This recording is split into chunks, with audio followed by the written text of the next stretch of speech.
স্ত্রীর তিনটি ভুলের কারণে স্বামীরা খুব তাড়াতাড়ি মারা যায়। যদি মনে রাখতে হবে, মা বোনদেরকে আমি দৃষ্টি আকর্ষণ করে বলবো, আপনি যদি আপনার স্বামীকে এই তিনটা জিনিস যদি আপনি আপনার স্বামীকে দেন, আপনার এই তিনটা ভুল সিদ্ধান্তের কারণে, আপনার এই তিনটা ভুলের কারণে আপনার স্বামীকে অকালে মৃত্যুবরণ করতে হয়।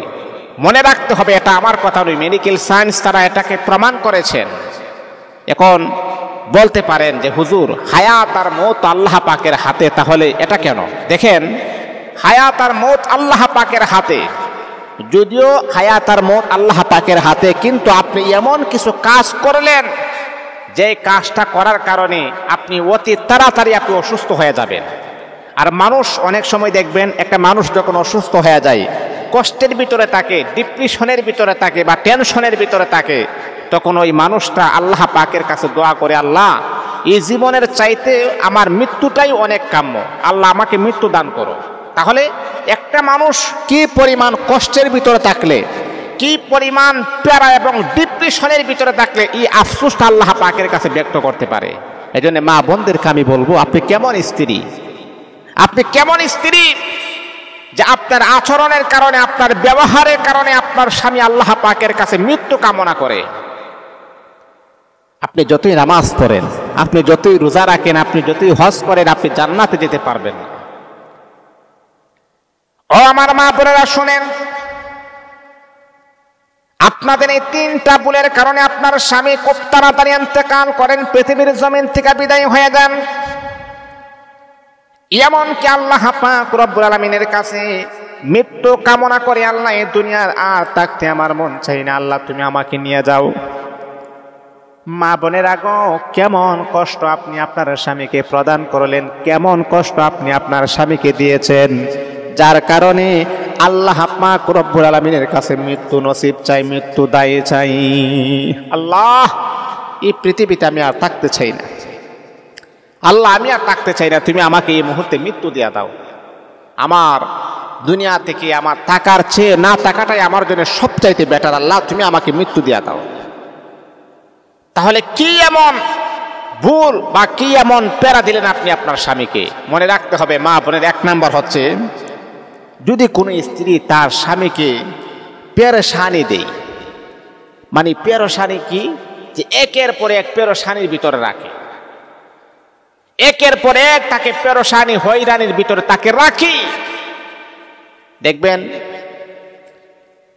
অনেক সময় এমন আছে যে আপনি আপনার স্ত্রীকে মোহাব্বত করে ভালোবেসে তার জন্য একটা 3 পিস অথবা একটা শাড়ি নিয়ে আসতেন, তার জন্য মোহাব্বত করে ভালোবেসে নিয়ে আসতেন।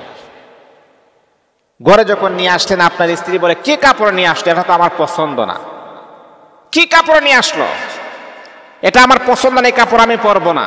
এই যে তাকে কিন্তু একটা পেরেশানির ভিতরে আপনি ফালাই দিলেন।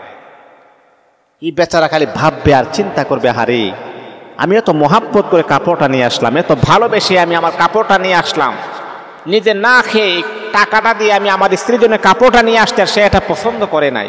এই যে তার ভিতরে কিন্তু একটা পেরেশানি ঢুকে গেছে, আহারে আমি কি করলাম, আহারে আমি কি করলাম, কার জন্য আমি নিয়ে আসলাম। এক নাম্বার হলো, নিজের স্বামীকে কখনো পেরেশানি দেওয়া যাবে না।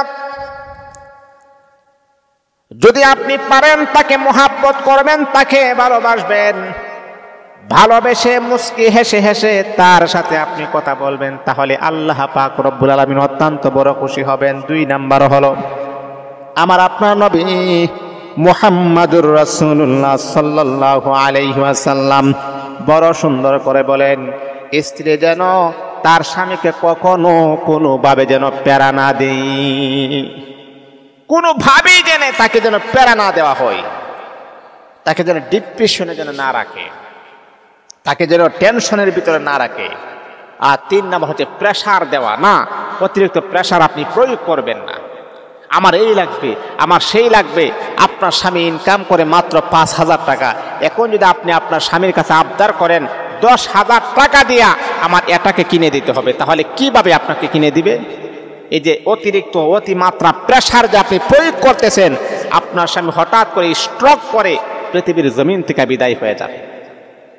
আজকের বিজ্ঞান তারা বলেছেন, এখন স্বামীরা সবচাইতে বেশি ডিপ্রেশনে থাকে, সবচাইতে বেশি স্বামীরা ক্ষতিগ্রস্ত হয় স্ত্রীদের দুর্ব্যবহার করার কারণে।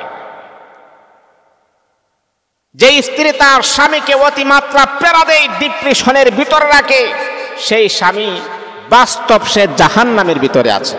আহা, যার ঘরের স্ত্রী ভালো না, যার ঘরের স্ত্রী ভালো না, এর চাইতে পুরা কফাল আর বদনসিব আল্লাহ পাকের জমিন আর দ্বিতীয় কেউ হতে পারে না।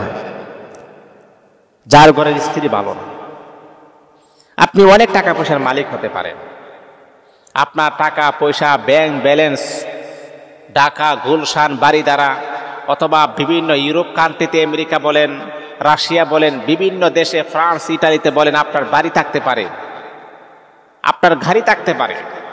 যদি আপনার ঘরের স্ত্রী যদি ভালো না হয়, আপনার চাইতে পুরা কফাল আল্লাহর জমিনের ভিতর আর দ্বিতীয় কেউ হতে পারে না। আর আপনার কোনো কিছুই নেই, ঢাকাও বাড়ি নাই, গ্রামও বাড়ি নাই, একটা আছে, কোনোভাবে থাকতে পারেন, কোনোভাবে চাপড়া চোপড়া দিয়ে থাকতে পারেন, দিন আনেন দিন খান, কিন্তু আপনার ঘরের স্ত্রী বড় দিনদার, আপনার ঘরের স্ত্রী বড় ভালো, আপনার চাইতে সুখী এই পৃথিবীতে আর কেউ হতে পারে না। এই জন্য মুসলমান বন্ধুগণ, নবী আমাদেরকে জানায় দিলেন, পৃথিবীর মানুষেরা, তোমরা মনে করেছো টাকা পয়সা ব্যাংক ব্যালেন্সের বেতনে আল্লাহ পাক রব্বুল আলামিন শান্তি রেখে দিয়েছেন। না রে বান্দা, না না, টাকা পয়সা ধন দৌলতের ভিতরে আল্লাহ পাক রব্বুল আলামিন কখনোই আমার আল্লাহ শান্তি রাখেন নাই। শান্তি দেওয়ার একমাত্র কেবলমাত্র মালিক হচ্ছে আমি আল্লাহ। আপনি অনেক টাকা পয়সা স্যালারি পান, বেতন পান, কিন্তু আপনার ঘরের ভিতরে হাই হতাশ দূর হয় না। এ যুবক, কেন দূর হয় না? কোন কারণে দূর হয় না? কিসের ভিত্তিতে দূর হয় না জানো নি? কারণ তোমার ঘরের ভিতরে বরকত নাই, তোমার ঘরের ভিতরে আল্লাহ প্রদত্ত নিয়ামত নাই। আল্লাহ প্রদত্ত নিয়ামত যেই ঘরের ভিতরে থাকবে না, আল্লাহ প্রদত্ত বরকত যেই ঘরের ভিতরে থাকবে না, 1000 টাকা ইনকাম করার পরও কখনো আপনি শান্তির আশা খুঁজে পাবেন না। কিন্তু আপনি দিন আনেন দিন খান, 5 ওয়াক্ত নামাজ পড়েন, হারাম ভাবে আপনি চলেন না, হালাল ভাবে আপনি দিনকাল অতিবাহিত করেন।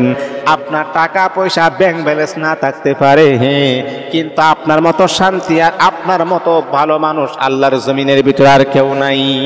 এই জন্যে শান্তি দেওয়া একমাত্র মালিক হচ্ছে আমি আল্লাহ।